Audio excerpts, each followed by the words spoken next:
This episode is made possible by Nielsen. What the hell even is TV anymore? Phones, tablets, refrigerators too, for crying out loud. So make sure you're looking at everything. Check out Nielsen's Upfronts Newfronts guide for the full picture. Visit Nielsen.com and get the report that is right there on the homepage. Gosh, I think there's potential for a lot more than 5 million subscribers, especially if they price it low at launch. But I expect it's going to take more people away from pay TV than it is going to take them away from other streaming services. It'll just make it easier to, switch if you haven't already switched.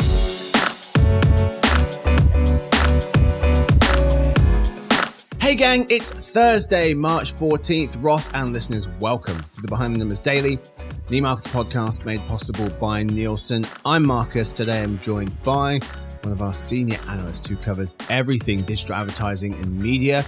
Based just north of New York City, it's Ross Benish. Hey, Marcus. Hey, fella. Today we are talking about where folks spend their TV money, but we start with the fact of the day. And today, Ross, we're talking about Flamin' Hot Cheetos. Have you ever tried them? I think I have had those before. Yeah. Okay. Apparently, they were developed by a janitor at Frito-Lay, Richard Montanez. In 2018, CNBC noted that he got the idea after putting chili powder on some rejected Cheetos and then pitched it to the CEO.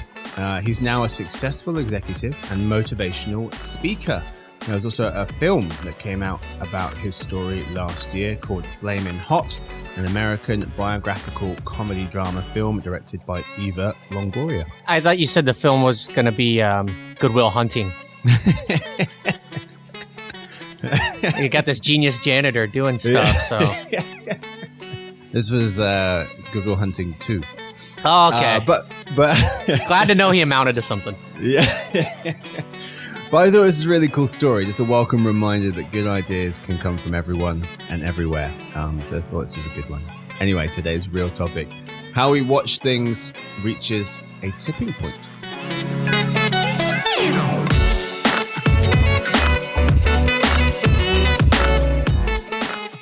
In today's episode, first in the lead, we'll cover everything video, and then in other news, we talk about the WWE now selling sponsorship logo placements and how the US ad market is getting on out of the gate this year. But we start, of course, with the lead.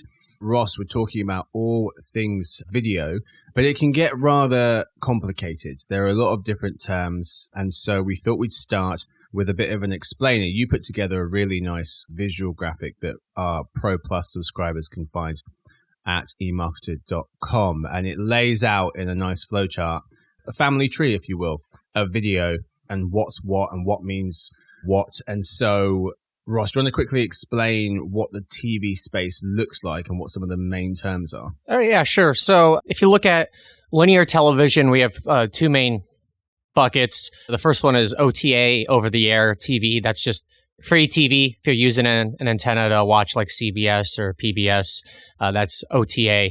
Then we have pay TV, which is where most of the revenue comes from. You're paying for a subscription. And we have traditional pay TV, like Dish Network or Comcast, and digital pay TV. Digital pay TV have been referred to as skinny bundles or vMVPDs. These are things like YouTube TV, Hulu with Live TV, and Sling. You're basically paying for cable, but it's delivered digitally. And then on the streaming side, there's SVOD, subscription video on demand, two buckets of that, ad-free and ad-supported. The ad-supported part of SVOD would be like if you pay for Hulu, it'll have ads, but you're still paying for it, which would also be AVOD. And the last category under the AVOD side then would be FAST, which is just free streaming that is ad-supported like Tubi. Yeah. All right, perfect. So as Ross said, in linear, you go to OTA or you go to pay TV, and on the streaming side, you go to AVOD or SVOD. So yeah, just a fantastic way to try and view this landscape and make sense of all these terms and where all this money and viewership is going. Ross, you just wrote about this, and one of the questions that you answer in this piece of research is, to what degree are subscription revenues shifting from pay TV from one side of this chart to the other, to streaming? So tell us what you found. Well, each year it's about 5 percentage points drop in the share that goes to pay TV. So, Wow. We're just getting to the halfway point of most money going towards streaming. Now, there's a few ways you could categorize that. When we have it halfway there, that's including the vMVPDs, the digital pay TV services like YouTube TV. We're counting that as streaming in this analysis. And when you do it that way, streaming is on par to, by the end of this year, receive more subscription revenues than traditional pay TV. And then, the next year it'll be about, 45% will go to traditional pay TV, then, just a little above 40. And it's just kind of, you're just seeing 3 to 5 percentage points shift from traditional television toward streaming alternatives each year. And those streaming alternatives, there's a ton of different services that fall into that. Yeah. Like you said, 5% each year. When you total that up... 5 percentage points. Percentage points, sorry. Yeah. Exactly right. When you total that up, you talk about how between 2020 and 2024, the share of money that has gone to TV, traditional TV, has fallen from 75% to 50%, which is quite a dramatic drop. And so that's the real tipping point we're talking about. And next year, we're going to see more, expecting to see more money going to the streaming side of things. However, Ross, 50% of the viewership market, let's call it, total TV and video market, 50% means that traditional pay TV will still make $67 billion this year. And then if you add on if you take all those skinny bundle stuff and move it to the pay TV bucket, true, because you're looking at a TV package either way, then you're really looking at like 2026 until that tipping point happens. So, gives another 2 years or so. Yeah, it's a massive amount of money. I know we pay a lot of attention to streaming advertising, which is like under $30 billion a year. If you look at subscription revenues for traditional television, they're way up there. And that's because each person who pays for it is paying over $100 a person. Right. Or $100 a household. Yeah. Yeah. Average revenue per user much higher on that side of things still. Ross, another term that gets thrown around is OTT subscription revenue or users. What's OTT subscription? OTT subscription is streaming services you pay for. So OTT would be, all streaming on all devices. OTT subscription is like Netflix, Hulu, Peacock. It's not including like the free stuff that when you turn on your Samsung, and it's not including the Roku channel or most of YouTube. It's, solely things that people have to fork over a credit card for. Okay. So it's SVOD. Subscription OTT, SVOD, basically. There's many acronyms in this space, unfortunately. Okay, so it's on that side of the bracket, if you will. It's on the streaming side, under streaming, AVOD and SVOD. And under SVOD, you've got the ad-supported and the ad-free. And so, Ross, which streaming company has the largest share of the OTT subscription pie, or SVOD? Netflix does. Okay. And if you go down further from there, YouTube is like a strong number 2 if you include YouTube TV, because you're paying, like, if people are paying $80 a month for YouTube TV, just one subscriber there is going to generate, you're going to need like 4 different Netflixes. And this is, I should say, the revenue, subscription revenue. Subscription revenue, yep. Yeah, Netflix is the top. And, Disney would be like the second company if you rolled up all the services, but, that's 3 different services, so. We break them out, yeah. So it's interesting because they're, so Netflix, how much does that account for in first place? What share? So Netflix is about 1/5 of total OTT subscription revenues. Okay. And the dollars are obviously going up, but the share's going down. Is that correct? Yeah, exactly. Okay. And that's the case with Netflix with viewership too. They're not losing viewers or time spent, but their share goes down because they're kind of staying flat. And then other people are making a bunch of gains. Like, if for subscription revenue, like Apple TV Plus and Peacock, which had nothing a few years ago, have way more users than they did, in the past. And they're going to have more next year because they have so much more room to grow, and they sell for a cheaper price. Netflix is kind of tapped out in the U.S. at least. This is all U.S. data that we've been talking about here. Right. But Netflix, I think, is a $15 billion subscription business this year. Yep, in the U.S. Yep. In the U.S. Okay.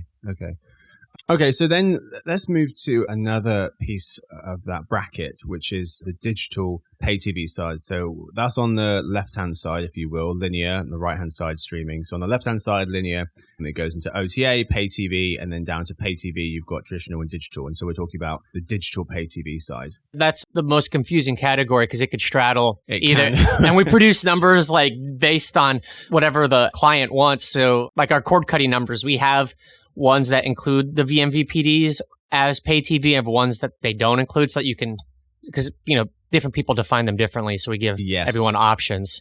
Where's the space going? Do you think that like in a few years' time, will it just sit on the streaming side eventually? Just taking a while? Eventually, like 30 years from now, there's not going to be a whole lot of coaxial cable and satellites. I don't know. But ask Oscar Orozco works for it.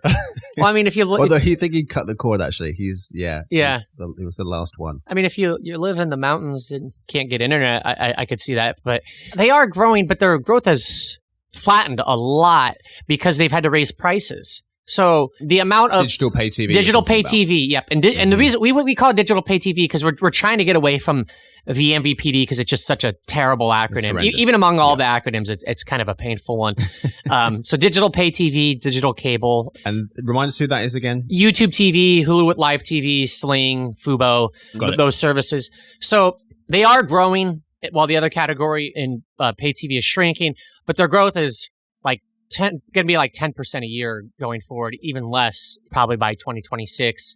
And it's because they used to sell for like $20 a pop to get people in, but now they have to stem their losses, so that they're priced a lot like a traditional cable package. Like if you're going to get YouTube TV, you're going to spend over $70 depending on what package you get. And they are replacing fewer cord cutters. So like in 2016, when these services were pretty new, most of the people who had cut the cord would adopt something like Sling. And now if you look at cumulative cord cutters since these services debuted about 9 years ago, they've, replaced somewhere around a third or less of all the cord cutters. I actually pulled those numbers. Traditional pay TV handily beating digital pay TV in terms of who watches it. 112 million Americans will watch traditional pay TV. That's 2.5 times more folks than who will watch digital pay TV. So they've not just all moved over. No, they've gone other places. Not at all. Yeah. A $15 billion market for digital pay TV. Same amount of money as Netflix is making from subscriptions. Yeah, basically. It's a little bit more than Netflix, but it's pretty comparable. Okay. And how does that fit into the overall OTT market in terms of the digital pay TV portion? Yeah, so digital pay TV, there's really 3 ways you could look at it. If you're looking at it as OTT, total OTT, it's about a fourth of OTT. If you combine all the pay TV, it's about a fifth of total pay TV. And if you're looking at the total video, the combination of television and streaming, everything, it's just over 10%. 10%. Okay. Finally, Ross, who's winning the digital pay TV race? YouTube TV, by far. They were third behind Sling and Hulu just a few years ago, and now they're by far the number one. They have, great sports package. They got the NFL Sunday ticket, but they're definitely losing money. So they're number one, but they're able to operate at a loss to sell this great service because YouTube has so many other ways to make money. And this is getting TV advertisers accustomed to spending money with YouTube. So, it has that benefit as well. Okay. Yeah, if the leader's losing money, it doesn't leave a lot of hope for everyone else. Yeah, it's not a very profitable segment right now. No. Final question on how does this new service we're expecting from Warner Brothers Discovery, Fox, and ESPN, which is owned by Disney, this new super sports streaming service they're planning to launch in the fall, how will that affect this digital pay TV space, do you think? No, that's a great question because we're still figuring out how it's going to affect the forecast because we haven't, how we're going to classify it even. We just haven't had much details. But recently, Fox executives said they expect around 5 million subscribers to this product after it's been out for a few years. So that's not a whole lot. I feel like they're aiming low so that expectations don't get too high. Or we're not regulators, but so the industry doesn't panic. And yeah. They can't come out and say, your business is all going to crumble. It's all coming to us. Crush it. Yeah. But if they hit their relatively modest goal, it wouldn't affect things too terribly significantly because, 5 million subscribers isn't that's like, half of what YouTube TV is going to have by the end of the year or end of next year. It's way less than something like Netflix or Hulu has. So it wouldn't gigantically shake up the industry if that happens. But gosh, I think there's potential for a lot more than 5 million subscribers, especially if they price it low at launch. But I expect it's going to take more people away from pay TV than it is going to take them away from other streaming services. It'll just make it easier to, switch if you haven't already switched. Yeah. Who knows if it'll come out, though? Definitely. That's true. Got legal challenges coming. Yeah, that's true. Yeah, we'll see if it even hits the market. Ross's full report is called Digital Video Forecast and Trends Q1 2024. Shifting US video subscription revenues benefit Netflix, YouTube, and Amazon. You can head to emarketer.com if you're a Pro Plus subscriber, or of course the link is in the show notes. That's it for the first half. Time for the second. Today in other news, the WWE selling sponsorship logo placements, and how's the US ad market getting on this year?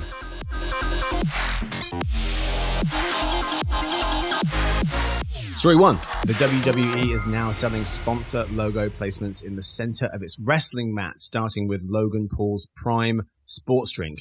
The first logo to appear in the middle of the ring, notes Katie Dayton of the Journal. And apparently, WWE executives are also shopping around the sponsorship of other spaces on the mat. Miss Dayton says terms weren't disclosed, but the sponsorship will run 2 years at an 8-figure cost to Prime, the drink that is sponsoring it, and is the largest deal in the entertainment brand's history. Ross, what's your reaction first as a fan of WWE and then as an analyst? As a fan, this could get annoying if they put in sponsors that aren't related at all to wrestling or that the wrestling fans aren't familiar with. Like if you have a big real estate company or like a car brand in the middle of it, that would be annoying to look at. Yeah, Behind the Numbers was in the middle of the WWE ring. I don't think wrestling fans would be like super into that. But if it's something that they like, this drink is already sponsored by one of the star wrestlers. In the past, Slim Jim has had stuff in the ring. Like they used to have it on the apron. WCW had Slim Jim logos like by the turnbuckles. It wasn't right in the center of the ring, but they had something similar. So that was pretty normal. Like it didn't interrupt the fan experience because Slim Jim was so associated with wrestling due to the Macho Man campaign. So I think it all depends on what brand you're going to put in. Now, as an analyst, it makes absolute sense. It's just another place to squeeze out more money. UFC already does this sort of thing, and WWE and UFC are the same company now. So I totally get why they're doing this. Yep.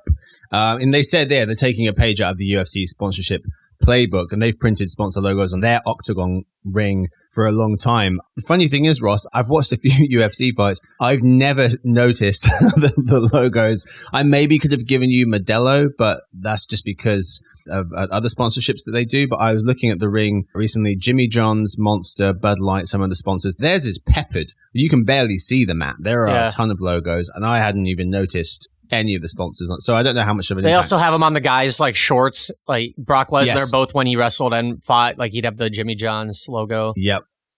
But Prime will appear in the center of the mat at the wrestling promoters' biggest events as well, WrestleMania and Money in the Bank. Last year, WrestleMania 39, their 2-day event at the Rams and Chargers Stadium in LA, delivered Peacock's highest weekend usage ever and the most hours watched of any live event on the platform aside from the Super Bowl, according to NBC Universal. So big audiences. It's probably just a matter of time before there's like a big Tide Pod ad in the center of the NBA court. Like you see what's happening with their jerseys. They're just going to start putting stuff on the court.